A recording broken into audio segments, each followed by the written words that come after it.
Iowa's 1948 football season is recent enough so that many of you will remember this play from the Wisconsin game when Ralph Doran ran 50 yards for an Iowa touchdown. In the same game, DeMarco passed in the end zone to Dittmer.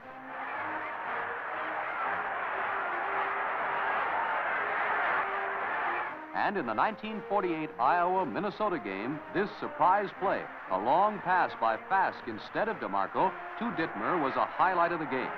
But let's turn the pages of Iowa football history back half a century. These athletic awards are evidence of honors won by Iowa's athletic greats.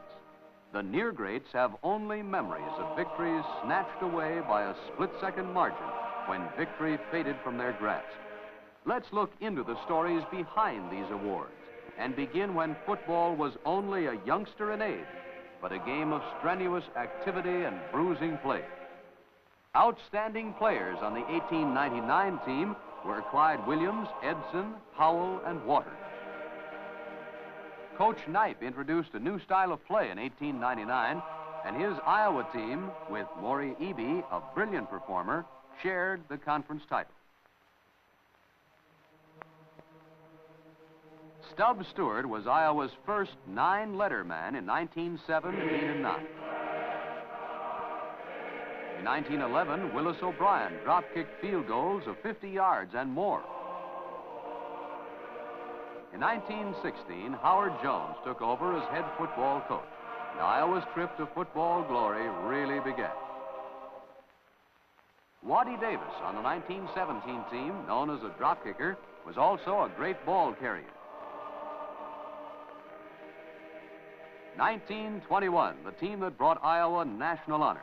It was a team of greats: the Devines, Locke, Duke Slater, Shuttleworth, Kadeski, Belding, Minnick, and Johnny Held. Here's history in motion, the 1921 crowd at the Iowa-Indiana game of that year.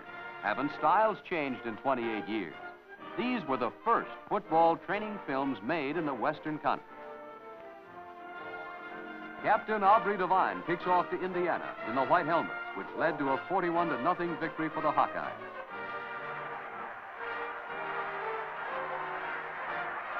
Chet Mead and George Thompson are in there making the tackle. Here's the famous A. Devine to G. Devine pass play. Gordon Locke drives through for the first touchdown. At this homecoming halftime ceremony, the parents of Aubrey and Glenn Devine were presented a life-size picture of Aubrey, a gift from hundreds of his admirers. Colonel Mumma made the presentation.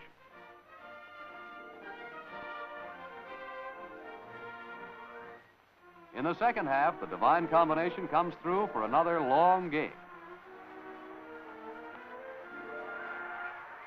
Swivel-hipped Aubrey Devine skirts left end in this game, brought back from the pass. In 1923, Howard Jones left Iowa for the Southern Conference. Dr. Fiesler on right was team physician.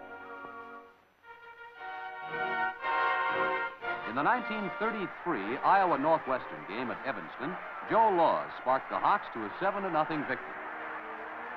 Laws was elected the most valuable player in the Big Ten and received All-American honors.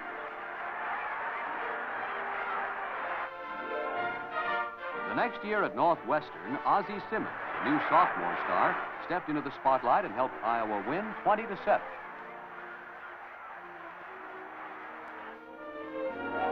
In this play at Illinois in 1935, Simmons picked up 21 yards, but he's finally snowed under by Illinois tackler. Dick Crane, a well-remembered Iowa star, scores from the 3-yard line.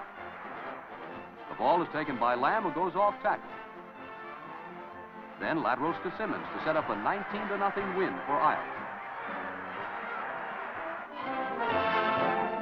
When 1939 rolled around, Iowa had a new coaching staff: Anderson, Iridio, and Harris. This was the year of the famed Iron Men, with Passy as captain, and Nile Kinnick, the nation's outstanding All-American.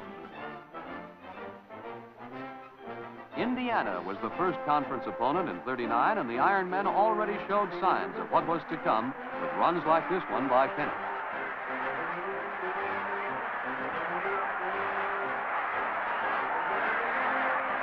Kinnick takes a handoff from Coupe for the first touchdown of the game. In this play, Green scores from the 3. Final score, 32-29, Iowa. Here's a familiar scene at the Iowa Stadium with the band of the world-famous Scottish Highlanders providing pre-game entertainment. It's the 1939 Notre Dame game with the never-to-be-forgotten 7-6 Iowa victory. 45,000 spectators jam the stands awaiting the kickoff. Iowa receives, and Kinnick makes a nice return. Here's the Iowa winning touchdown. Watch that touchdown play again as Kinnick plows through for that all-important score. Iowa's great All-American will long be remembered as a scholar, an athlete, and a gentleman. At South Bend in 1940, Notre Dame had the ball on Iowa's 12-yard line. Notre Dame fumbles, and big Mike Enoch grabs the pigskin in midair, and he's away for a long run that set up the winning score.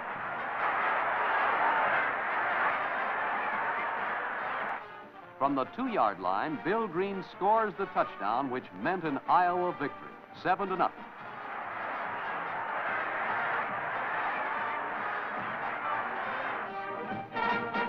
In the 1942 Wisconsin game, this pass, Farmer to Burkett, kept Wisconsin from the title because Iowa won 6-0. The Gophers came to Iowa City in 1945. Here, Nelson Smith cut through center for the first touchdown. Iowa's third touchdown was made on this screen pass from Jerry Niles to Nelson Smith to cinch an Iowa victory over the Gophers, 20-19.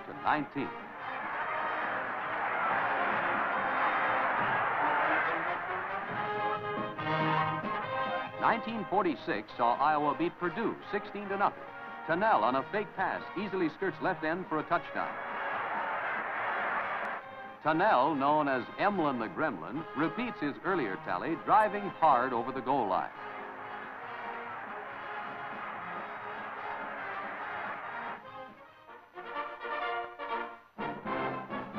In the 1947 Indiana game, Al DeMarco became a threat with his accurate passing. Watch DeMarco elude the tacklers while picking out Tunnell far down the field to receive his pass. After this game, Iowa fans praised the DeMarco-Tunnell combination. DeMarco and Tunnell click again, and Iowa outclassed Indiana 27-14.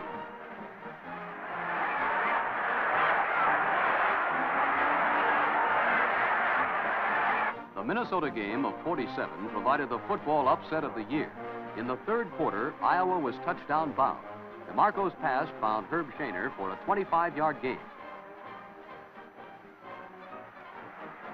Later, on Minnesota's 5-yard line, DeMarco found Shaner again, and Floyd of Rosedale came home to Iowa 13-7. We've covered 50 years of Hawkeye football history, and we're up to 1949.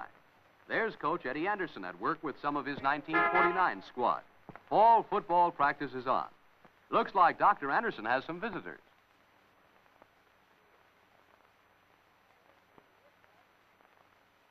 Eddie, the boys seem to be working hard. Well, they are, Paul. That's our biggest hope, of course, you know. Quite a schedule your Iowa squad is facing this fall, isn't it, Eddie? Yes, it's a real one, Paul. I think it's by far the most attractive home schedule we've ever had. It isn't every year that we'll be so fortunate to have the Rose Bowl champs like Northwestern out here in Iowa City. I understand, too, that they're going to be even stronger than last year. Then we have two other fine opponents from the conference, Illinois and Indiana, along with Oregon. As you know, they were co-champions of the Pacific Coast Conference last year with California. And then we have an opening engagement here at home with UCLA. I think you recall what they did to us 2 years ago out there, and we're hoping that we can make a little better contest out of it this year.